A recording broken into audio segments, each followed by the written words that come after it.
They drink, they fornicate, they do all the things that all human beings do. So it's not a question of religion.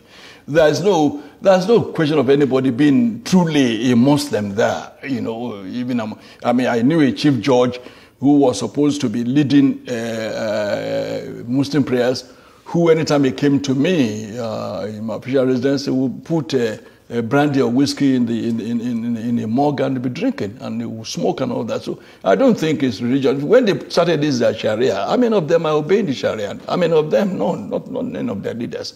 So it's not religion per se, but they use religion to deceive people and say Hausas were not Muslims at all. So they say, well, let's give you a superior religion, we'll give you Islam.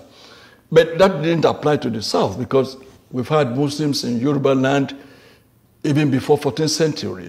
So truly, what we are fighting against, or what is going on, is clash of culture. And civilizations. And civilizations. That's right. Not really the Fulani versus the Igbo, or the Fulani versus the Yoruba. No.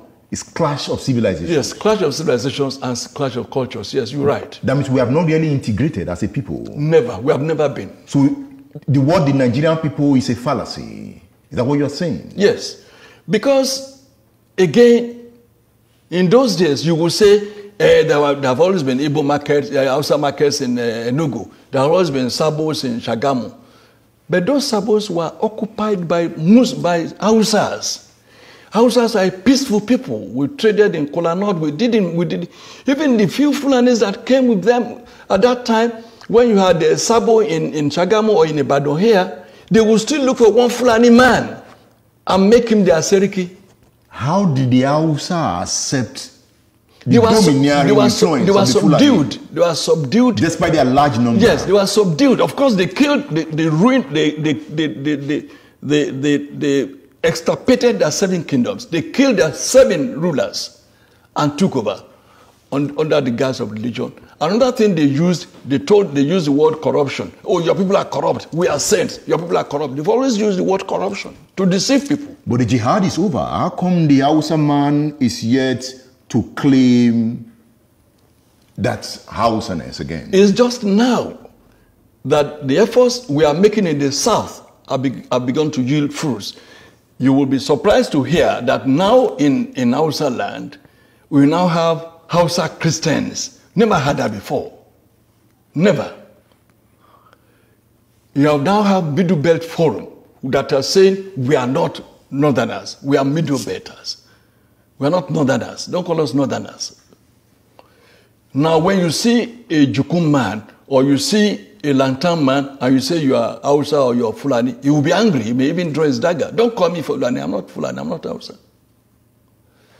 What we did not know until recently is that when you call a Fulani man Hausa, he will be angry. He will say Banzani. Because he knows that I'm superior to Hausa. How can you say I'm Hausa? But before now, before Buhari came to establish his suzerainty over Nigeria, we all lumped all of them together. We're Northerners.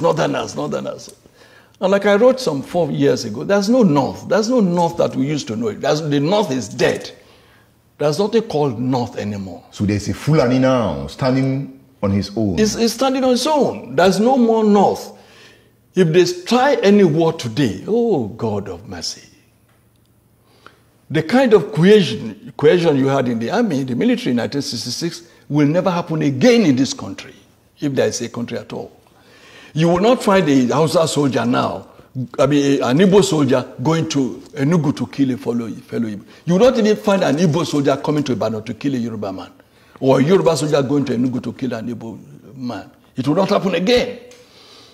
So the Lantan people, the Benue people will never ever allow themselves to be used by any Fulani mischief maker. So if I'm getting you right, your argument is that the Fulani hegemony has been broken. Dead. If the Fulani hegemony has been broken, yes, does it mean that the social structure of Nigeria is about to witness a very hard hit that will lead to a new Nigeria?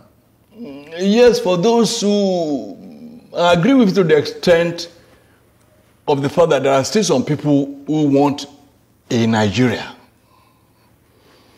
a group that I don't belong to. But for such people, yes,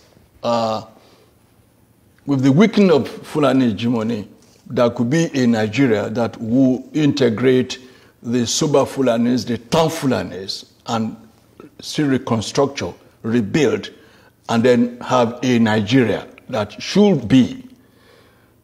But I, as a person, as Tola Adeni, believe that it will take probably 1,000 years to change the mindset of a Fulani person whose philosophy is kill, maim, rape, send away people from their land and let me occupy it. That is the bush Fulani. It is the bush Fulani. Not the town Fulani. Not the town Fulani. And the town Fulani is more in number. No!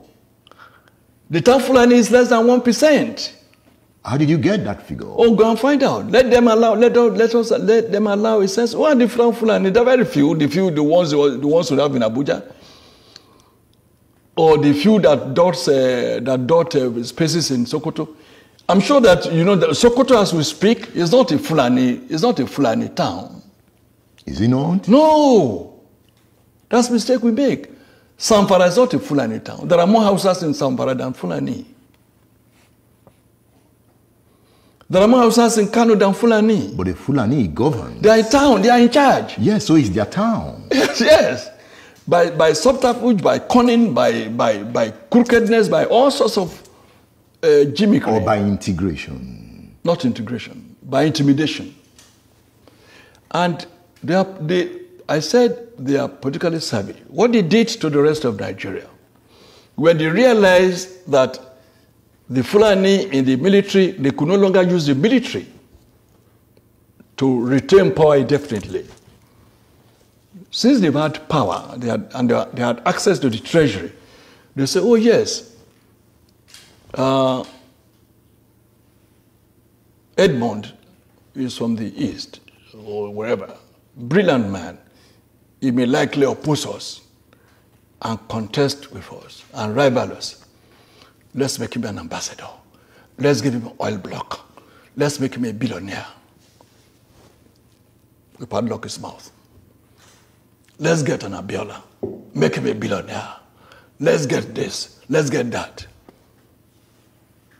And make them big. They will never be able to look us in the face. Then we can continue.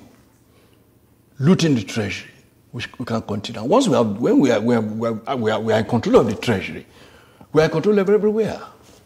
So we can hire thugs. We can do whatever we would like. And that is why they introduced what I call plutocracy into Nigerian political etymology. Plutocracy. Meaning? Plutocracy is the government of the rich. Yeah. Oligarchy is the government of the muscle men.